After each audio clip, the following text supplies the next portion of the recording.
فارسی میں اگر کہ المناک کا لفظ استعمال ہو جاتا ہے، لیکن اصل میں دردناک لفظ جو ہے فارسی کا ہوگا، دردناک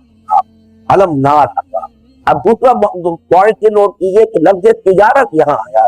اس قدر آسان فہم لفظ، یہ بات میں نے بارہا کہی ہے، قرآن مجید نے اپنے اصل میسج اور پیغام کو نہایت سادہ الفاظ میں دیا، کوئی منطقی ایک نہیں، کوئی فلسفیانہ بھاری بھرکم اصطلاحات۔ اب تجارت ہر کوئی جانتا ہے تجارت کی، تجارت میں ظاہر بات ہے کچھ مال بھی لگتا ہے، کہ کیا چیزیں کیا ہے، نہ کچھ سرمایہ چاہیے اور پھر محنت بھی لگے گی، محنت اور سرمایہ، یہ سب کچھ کس لیے؟ اسی منفعت کے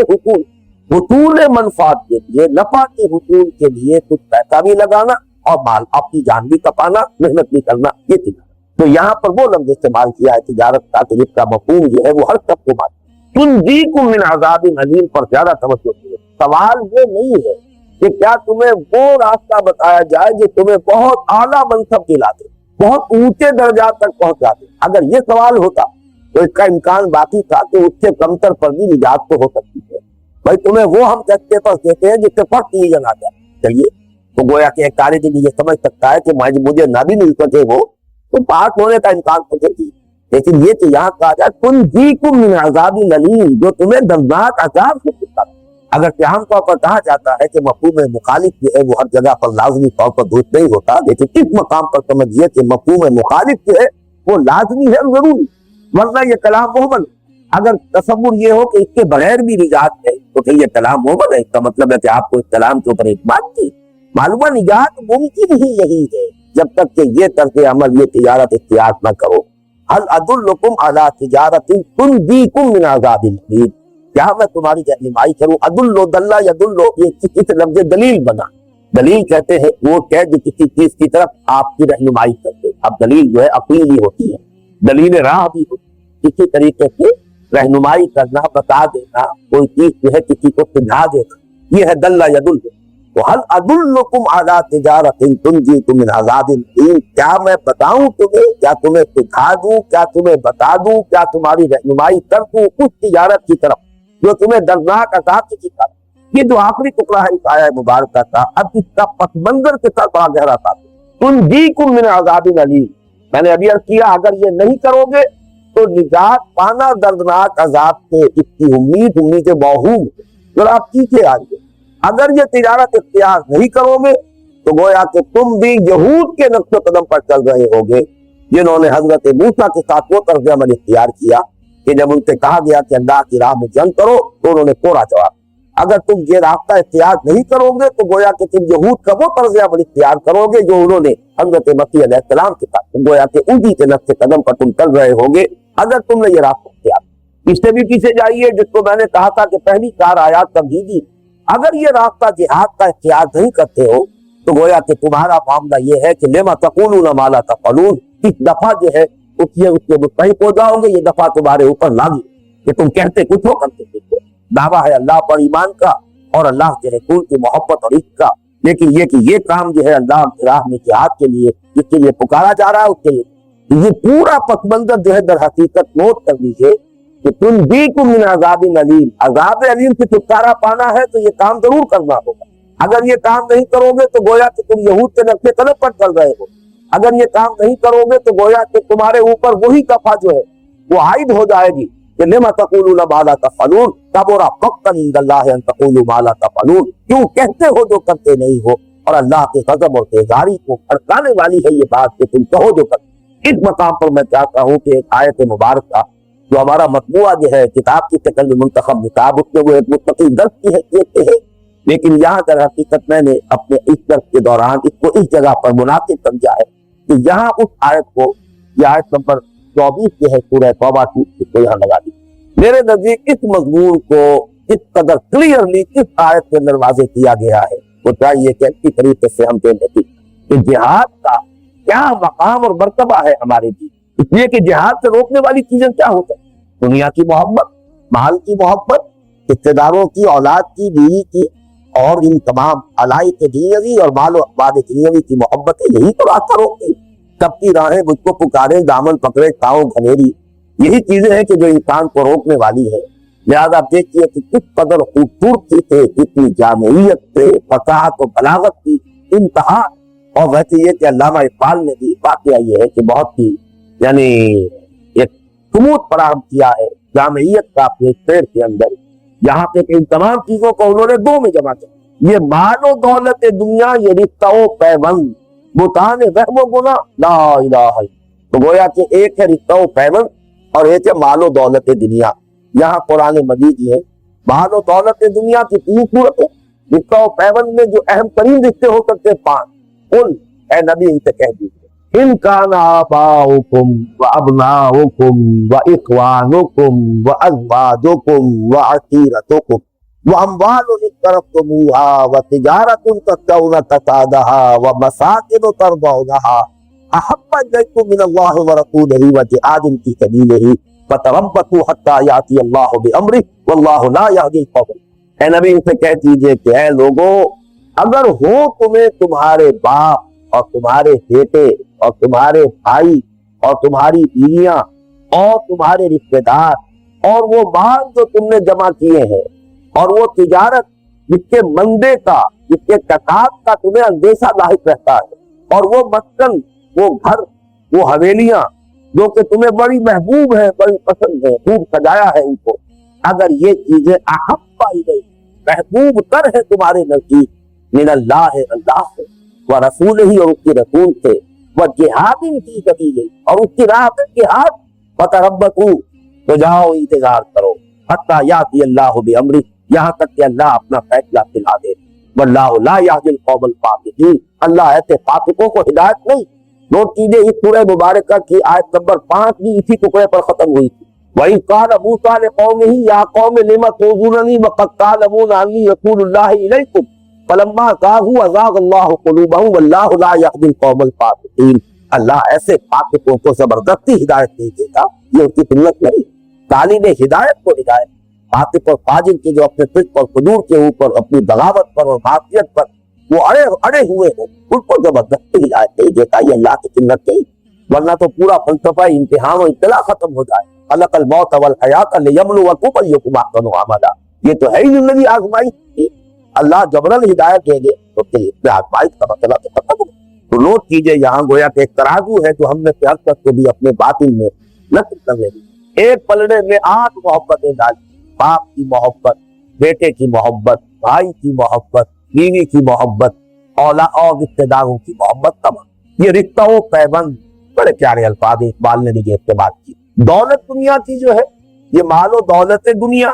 اس کی 3 صورتیں، مال انسان نے جو جمع کیا ہے، جو بھی اس نے اپنی محنت کی ہے، اس سے جو بھی یہاں وہ مختلف شکل ہے اس کا جو بھی کیپیٹل ہے، اس کا جو سرمایہ ہے، اس کے جو ایسٹ ہے، پھر نمبر 2 جو بھی کاروبار جمایا ہے،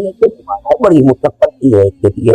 بڑی محنت کے ساتھ جو ہے وہ اب کاروبار اس جگہ پر پہنچا ہے کہ اب اس میں سے اگر ذرا بھی انسان اپنا وقت نکالتا ہے، اپنی توجہ ہٹاتا ہے تو کاروبار کا معاملہ یہ کہ وہ پہیا الٹا کرنے لگتا ہے، پھر بجائے نفع کے نقصان ہونا شروع ہو جاتا ہے۔ لہذا وہ کاروبار جس کو انسان محنت سے جماتا ہے وہ ہمیشہ کے لیے چاہتا ہے، اپنے اندر لطافین رکھتا ہے انسان کو، تو کتنا کام کا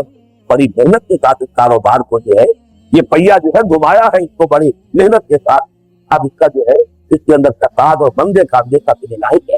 اور آخری کیا ہے،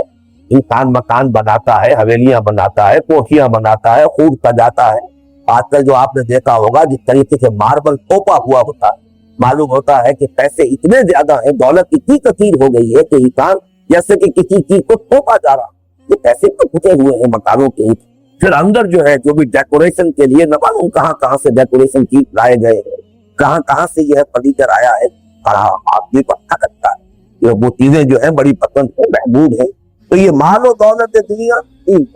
اور رشتہ و پیوند، قل ان کان آباؤکم وابناؤکم واخوانکم وازواجکم وعشیرتکم، یہ 8 محبتیں ایک پلڑے میں ڈالیے، اللہ کی محبت، رسول کی محبت، اور یہ اللہ اور اس کے رسول کی محبت تو ہو سکتا ہے زبانی کلامی آپ دعویٰ کریں، میں کیسے جھٹلا سکتا ہوں، آپ کہیں مجھے تو اللہ کو بڑی محبت، میں کیسے نفی کروں گا کہ آپ کا یہ دعویٰ دے دیا، آپ کہیں رسول سے بڑا عشق ہے، بہت محبت، کیسے دعویٰ کیا جا سکتا ہے، کیسے آپ کے دعوے کی گتی کی جا سکتی ہے؟ ہاں اگلی چیز ہے جو بتائے گی، مقیاس یہ ہے، پیمانہ یہ ہے، وہ جہاد ان کی کبھی، اگر جہاد ہے اللہ کی راہ،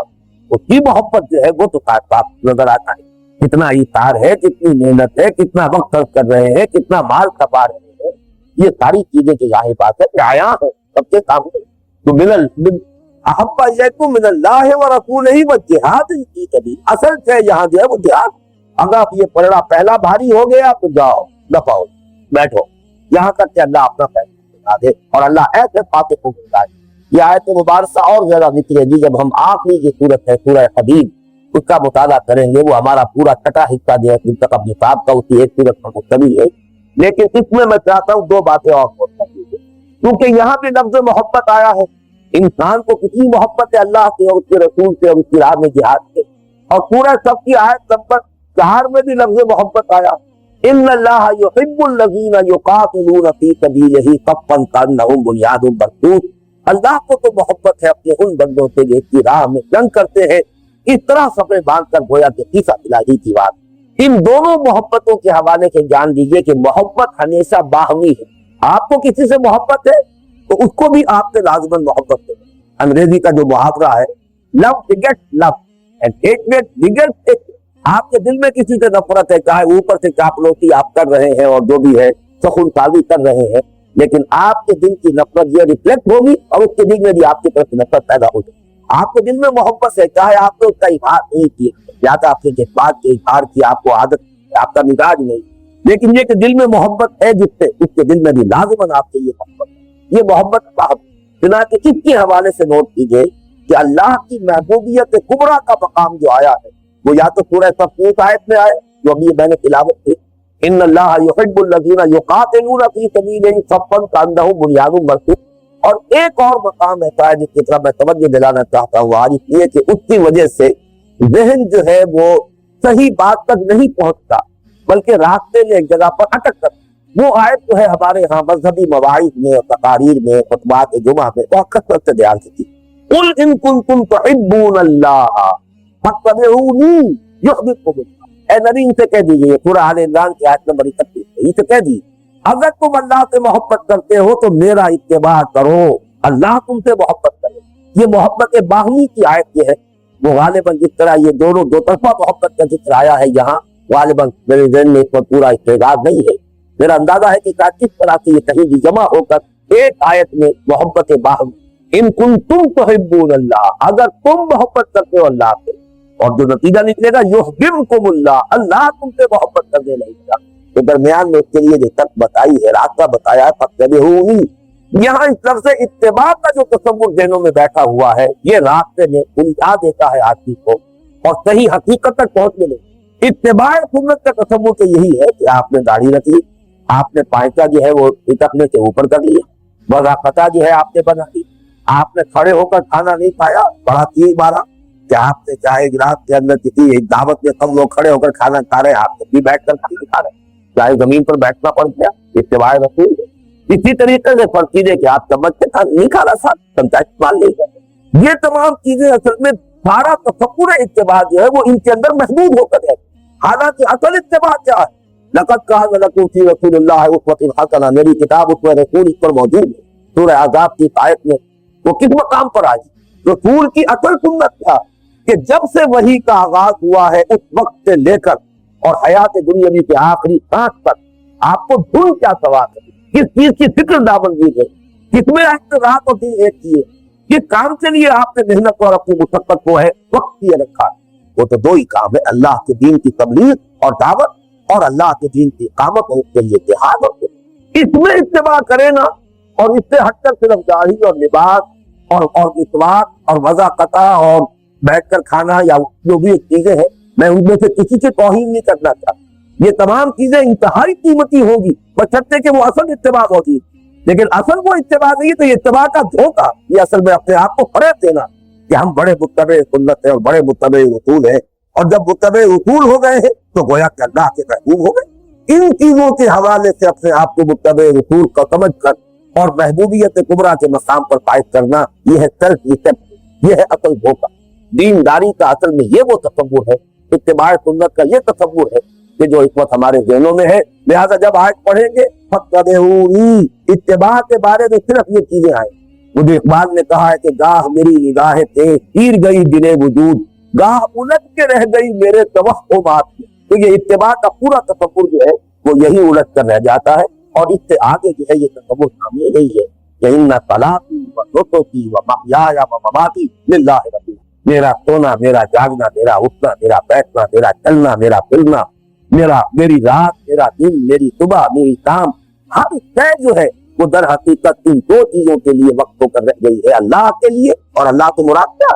اللہ کے دین کی دعوت تبلیغ اور اللہ کے دین کو قائم کرنے کی جدوجہد کے لیے جہاد ہے۔ یہ ہے اصل اعتبار۔ اس اعتبار سے اس آیت کو بھی در حقیقت اس کے اصل مفہوم کے اعتبار سے اسی کے ساتھ ٹانک لیجیے جو سورہ صف کی آیت نمبر 4 ہے، ان اللہ یحب الذین یقاتلون فی سبیلہ صفا کانہم بنیان مرصوص۔ یہی وجہ ہے کہ وہ آیت مبارکہ لقد کان لکم فی رسول اللہ اسوۃ حسنہ، یہ آیت آئی ہے سورہ احزاب کے ذریعے، غزوہ احزاب کے ذریعے، سورہ احزاب میں آیت پڑھی، وہ ہے اصل اسوہ محمد رسول اللہ کا، ان کے صحابہ کا، جو غزوہ احزاب میں اب استقامت جو بھی بڑی سے بڑی جو ہے صورت جو ہے جو بن گئی تھی خوفناک، اس میں بھی اللہ پر اعتماد اور یقین اور اسی جہاد اور قتال پر اور اپنی سرفروشی اور جاں پہچانی کے لیے پوری آمادگی جو ہے، یہ ہے اصل اتباع رسول کا، اور یہ ہے اصل میں صحابہ کرام کا اتباع رسول، اس لیے کہ ان سے بڑھ کر تو متبع رسول اور کوئی نہیں چلتا۔ تو اس اعتبار سے یہ آیت مبارکہ یہاں پر ٹانک لیجیے، یا ایھا الذین آمنوا هل ادلکم علی تجارۃ تنجیکم من عذاب الیم، اہل ایمان کیا میں بتاؤں تمہیں وہ کاروبار جو تمہیں دردناک عذاب سے چھٹکارا دلاتے؟ اگر وہ نہیں کرو گے تو دردناک عذاب سے چھٹکارے کی امید موہوم ہے۔ قل ان کان آباؤکم وابناؤکم واخوانکم وازواجکم وعشیرتکم واموال اقترفتموها وتجارۃ تخشون کسادها ومساکن ترضونها احب الیکم من اللہ ورسولہ وجہاد فی سبیلہ فتربصوا حتی یأتی اللہ بامرہ واللہ لا یہدی القوم الفاسقین۔ اللہ ایسے فاسقوں کو ہدایت نہیں دے۔ اب آئیے اگلی آیت کی طرف، وہ تجارت کیا؟ تؤمنون باللہ ورسولہ وتجاہدون فی سبیل اللہ باموالکم وانفسکم ذالکم خیر لکم ان کنتم تعلمون۔ یہاں پر اگر کہ سیغہ استعمال ہوا فعل مضارع، لفظی ترجمہ ہوگا تم ایمان لاؤ گے یا رکھو گے اللہ پر اور اس کے رسول پر، اور جہاد کرو گے اس کی راہ میں اپنے اموال کے ساتھ اور اپنی جانوں، یہی تمہارے لیے بہتر ہے اگر تم علم رکھتے، اگر تمہیں علم حاصل۔ فعل مضارع جو ہے ظاہر بات ہے کہ یہ خبر کی صورت ہے، یہ کرو گے کلام خبیر ہے، لیکن اس پر اجماع ہے جس پر دلیل کا کہ یہاں اصل میں فعل امر ہے، خبر کی صورت میں یہ کلام حکایہ ہے، فعل امر ہے، ایمان لاؤ اللہ پر اور اس کے رسول پر، ایمان رکھو اللہ پر اور اس کے رسول پر، جیسا کہ ایمان کا حق، اور جہاد کرو اس کی راہ اور کھپاؤ اس سے اپنے مال کی رفتی، یہ ہے تمہارے لیے بہتر اگر تم سمجھو، اگر تمہیں علم حاصل۔ اس کے لیے ایک ثبوت یہ ہے، عام طور پر یہ اسلوب جو ہے عربی زبان میں معروف اسلوب ہے،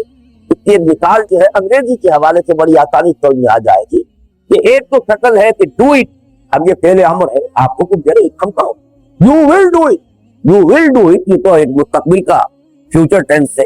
تم یہ کرو گے، لیکن یہاں در حقیقت معلوم ہوا کہ اس امر کے اندر اتنی شدت پیدا ہو گئی، تمہیں یہ کرنا ہوگا، یہ تمہارے لیے لازم ہے، اس کے سوا کو راستہ ہے، you have to do it, you will do it. یہ در حقیقت اگر کہ